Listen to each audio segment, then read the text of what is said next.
Martin Gbebu is legal practitioner. He represents ACP Dr. Agojo.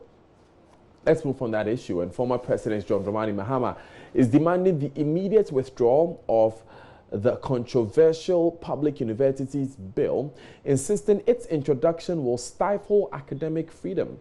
The NDC flag bearer, who is accusing government of intimidating heads of institutions who are unhappy with the development, argues a common bill to govern universities is needless, since every institution has a specified mandate. Mr. Mahama, in a meeting with leadership of TUTAG, said, given another chance, his government would withdraw the bill should government fail to adhere to his call.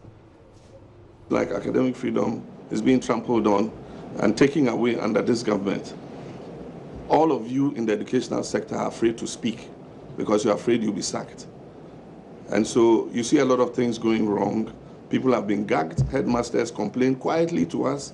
Heads of institutions complain quietly to us, but nobody can speak out. This is a democracy.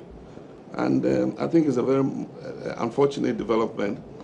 And all the kinds of things that are happening, a public universities bill to govern all universities. Who says all universities are the same?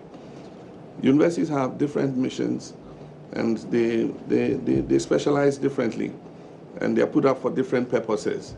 The University of Mines and Technology in Takwa does not have the same mission as the University of Health and Allied Sciences in Ho. So why should they have a common public universities bill, that creates a blanket governance for all of them? It's not acceptable.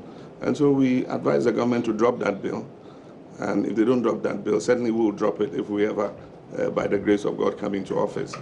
And allow the universities to have their separate bills, let them have their separate governances to show the diversity that they have. And of course, restoring academic freedom, if things are not going well, that is the relevance of democracy, that people are able to express themselves when they see that things are not going well.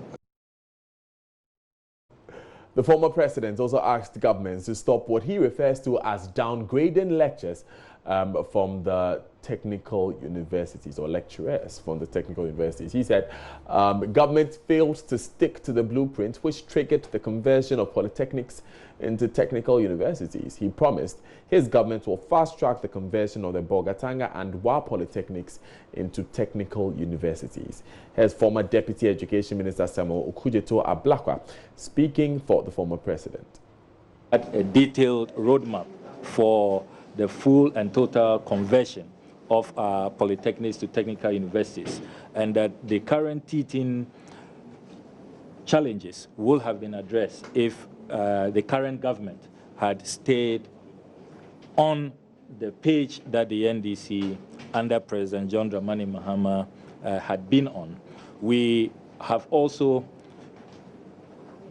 deplored the unfortunate development where staff within the technical universities are being downgraded.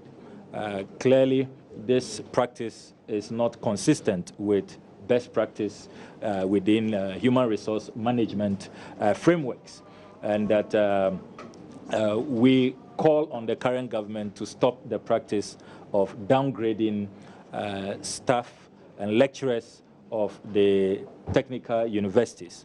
The NDC at this meeting has also made a strong commitment to fast-track the remaining conversions of the Bolga and Wa polytechnics to technical universities.